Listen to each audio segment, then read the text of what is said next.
ભગવાનના નામે કઈક આપી દો ભાઈ.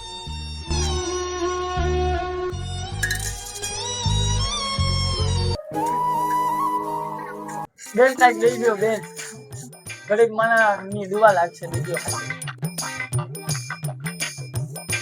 હાલે ભાઈ. બેન લાખ લાખ રૂપિયો ના દેવાનો હોય. શાંતિ રાખી, મને ખબર છે. હું હવે તને કહું છું ભાઈ કે આજ પછી હવે તારે છે ને ભીખ માંગવાની નથી. તારું મન પડે એ ધંધો તું કરજે. હા બેન વાંધો નહીં, હવે ભીખ નહીં માંગો.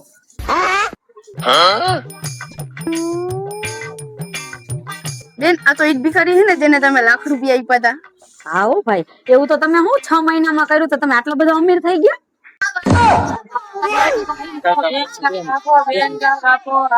બસ બસ બસ બસ રેવા દો. હાલો જાવ બધા નીકળો બધા. હવે તો કયો ભાઈ આ બધું શું હતું અને તમે આટલા બધા અમીર કેમ બની ગયા?